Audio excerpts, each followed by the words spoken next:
with respect to the Floyd Mayweather fight, Tony Pep, there's very few fighters that have actually hit Floyd Mayweather. So if with Tony Pep, his jab, even though it didn't land all the time, he ended up going the distance with a good fighter, one of the top fighters in the world today.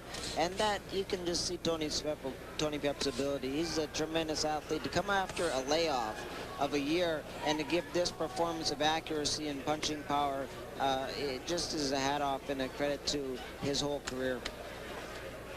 And it's tough, too, because you never know what you're going to get when you get some of these boxers out of Mexico.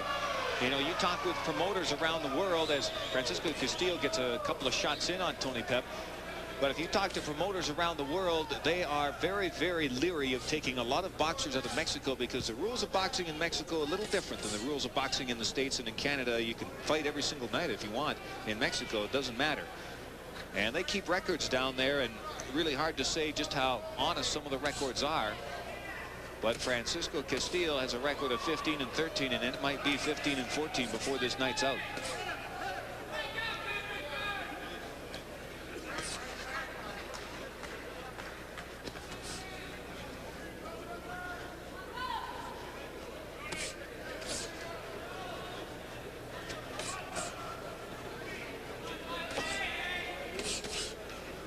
Good work by Pep once again, throwing a two-punch combination that landed flat on the nose of Castillo, but it doesn't seem to rock the Mexican. He's fighting a very tough Mexican. This rascal, he can take a shot. Great uppercut right there. And that's another one of Tony Pep's patented punches, is that uppercut. You know, they've been talking a lot now that Tony Pep is back in action about a possible fight between Billy Irwin out of Toronto and Tony Pep. Two guys who know each other, two guys whose careers are somewhat stalled right now. And there's a distinct possibility that these two guys could be put together, and that would be a heck of a fight. Oh, that would be a draw right there, James. You're absolutely right. Billy Irwin has created a lot of exciting fights here on the west coast of Canada and on the east coast. And Castillo got into Pep with a little bit of a hook there. He's coming over around Pep's guard to land an effective shot.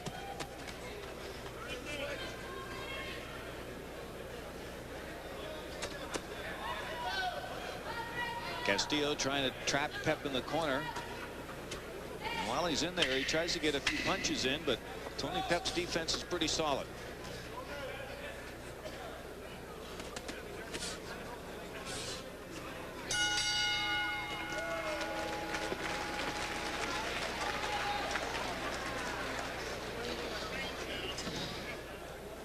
Good round for Francisco Castillo, Scotty, as Castillo able to come out and he was able to eliminate Tony Pep's jabs. Pep was really dominant with his jab in round number 2, and this time around it was still a good round for Tony Pep, but Castillo able to get a few shots in, like that big one right there.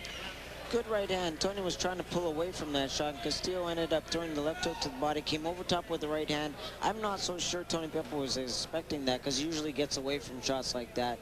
But he's going to have to make sure he not only leans back, but maybe moves out of the way of a few of those. And there's a good look at Tony Pep in his corner with Jerome Coffey.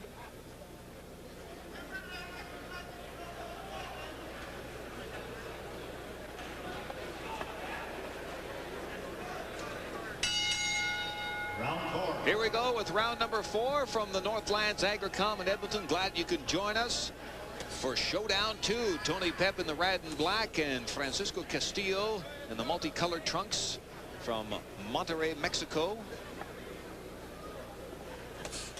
And Tony Pep has been out of action for about a year or so. So he's back in the ring tonight trying to pick up an impressive victory, get a little bit of that ring rust off of those gloves.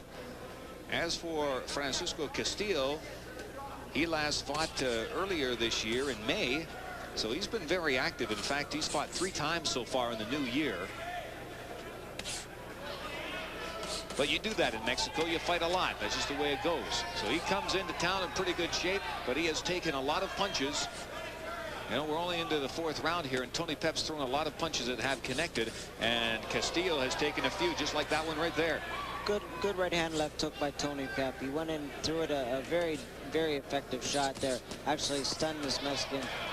Castillo is a tough kid, though. He is hanging in there. He didn't come to lay down. If he came to do that, he would have been out in the first round.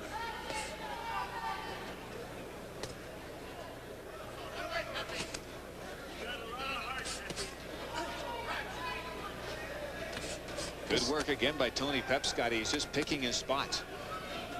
Oh, he moved very nicely along the side of the rope there just to get out of punching range. He's really doing whatever he wants right now. He's landed everything he's throwing, but he has to be a little careful of hurting his hands. His right hand, you never want to hit some of these tough guys with good chins on top of the forehead like I have. And I would like to see him double up that hook to the body and maybe slow Castillo down a little bit.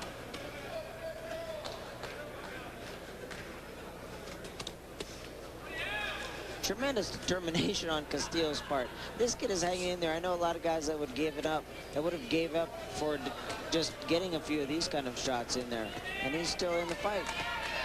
Francisco Castillo now putting together a few punches of his own here in round number 4, and he just got hit by a good body punch. And now Tony Pep throwing a few punches of his own. Double left hook to the body hurt Castillo.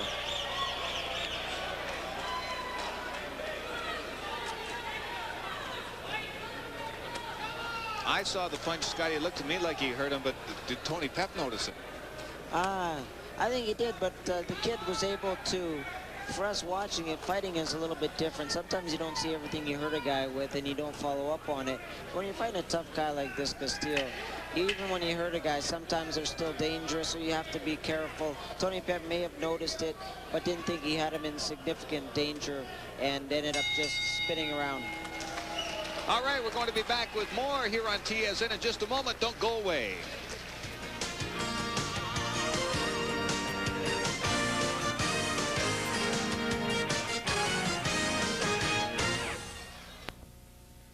Here we go, round number 5 from the Northlands Agricon. Tony Kidfire Pep battling Francisco Castillo. And Francisco Castillo getting a bit of a boxing lesson here tonight from Tony Kidfire Pep, who hasn't been in action in over a year, but he's been able to knock off that ring rust pretty quick. And for Castillo, he's been just trying to protect himself from the pinpoint jab of Tony Kidfire Pep, who has looked very impressive in his return to the ring after a year's absence.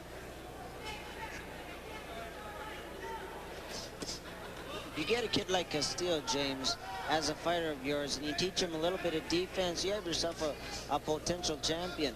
This kid has very, very great determination, and he has good punching ability. He's just absorbing a lot of punches on his way in. He hasn't learned how to block some of the shots up top yet. This fight is scheduled for 8 rounds, and the question is, you know, will Francisco Castillo hang in there for a full 8 rounds, because he's been taking a lot of punishment. Now here goes Tony Pep showboating, and Castillo really showing the effects of some of those punches. The jab has been working all night long, starting to bust him up a little bit. His eyes are getting swelled up, a little bit of bleeding from the nose throughout the fight. And Tony Pep, of course, looks unmarked, as he does in most every time he steps in the ring.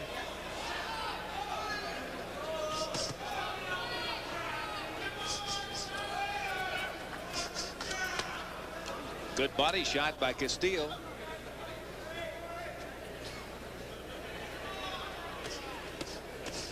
Well, that woke up Tony Pep a little bit. It didn't, I don't think it landed full. And Pep putting on an excellent display of boxing skills. Oh, the fans are loving it here tonight in Edmonton. I don't think Castillo's corner's loving it.